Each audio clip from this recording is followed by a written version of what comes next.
Halo semuanya, Assalamualaikum, salam sejahtera untuk kita semua.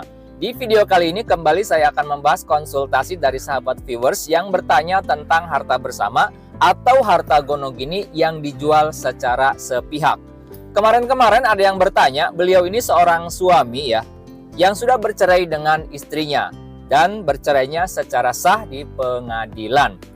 Pada saat mereka masih berumah tangga, mereka sudah memiliki harta bersama berupa satu unit rumah.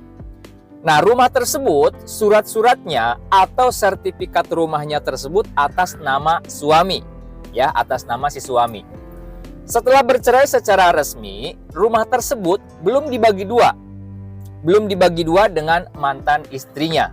Kemudian, si suami ini atau mantan suami ini hendak menjual rumah gonogini tersebut yang belum dibagi dua dengan mantan istrinya.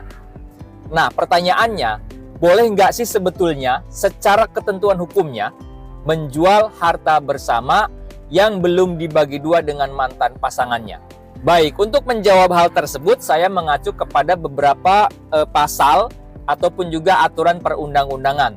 Di antaranya adalah pasal 35 dan juga pasal 36, di mana di situ menyebutkan bahwa harta bersama itu pada intinya adalah milik dari suami dan juga istri.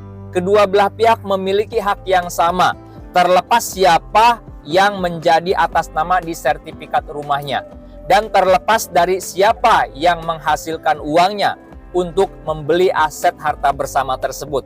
Apakah misalkan suami yang bekerja dan istrinya full di rumah, atau kedua belah pihak suami dan istrinya sama-sama bekerja. Tetap aset yang dihasilkan dari hasil perkawinan itu adalah harta bersama.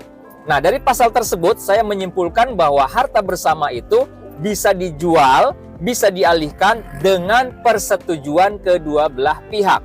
Dalam artian, kalau tidak ada persetujuan dari kedua belah pihak atau dialihkan secara sepihak, maka itu tidak sesuai dengan ketentuan perundang-undangan.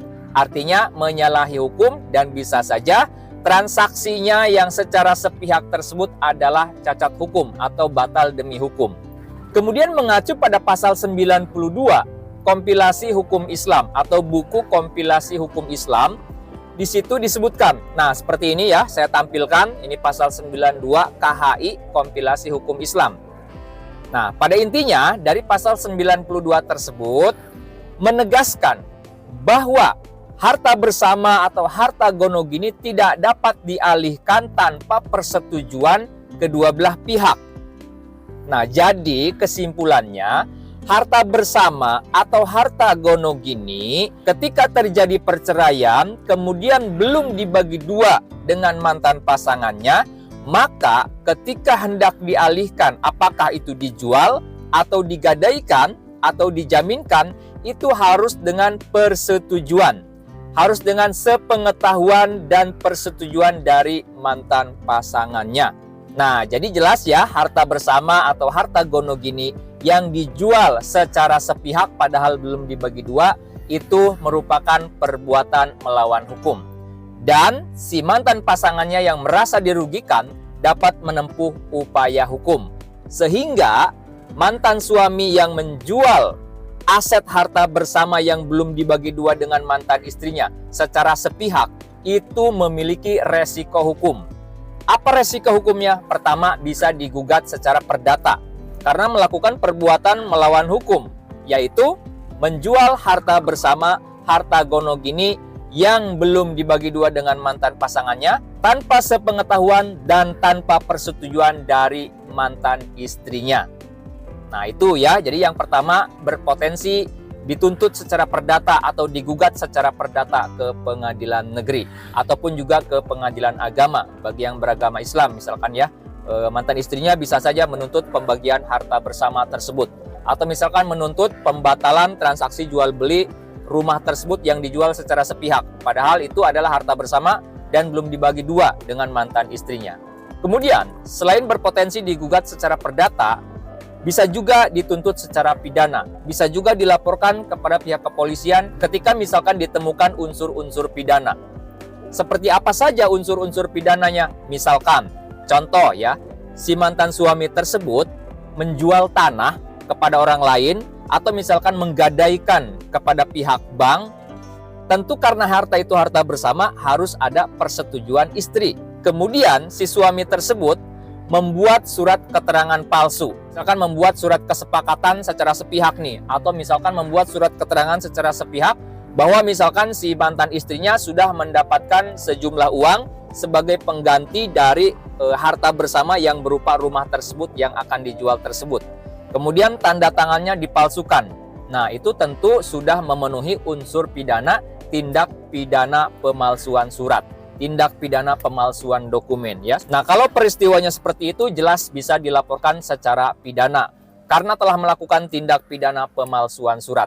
Memalsukan surat, kemudian juga menyampaikan keterangan palsu, dan juga memalsukan tanda tangan dari mantan istrinya tersebut. Nah, jadi jelas ya teman-teman semuanya. Silahkan pertimbangkan apabila Anda yang memang terpaksa dan perceraian jalan satu-satunya, jalan terakhir yang itu yang terbaik, silahkan tempuh. Tapi ingat, tunaikan hak-hak mantan pasangannya. Misalkan dari harta bersama, silahkan bagi dua terlebih dahulu. Kalau sudah dibagi dua, silahkan masing-masing pihak berhak atas asetnya masing-masing. Mau dijual mau digadaikan, asal sudah dilakukan pembagian. Dan pembagiannya lakukan secara in natura, secara sukarela, secara kekeluargaan. Gak usah saling rebutan, gak usah saling misalkan gugat-menggugat ke pengadilan. Baiknya dilakukan secara damai, secara kekeluargaan. Buat surat kesepakatan, buat berita acara pembagian harta bersama antar mantan suami dengan mantan istri.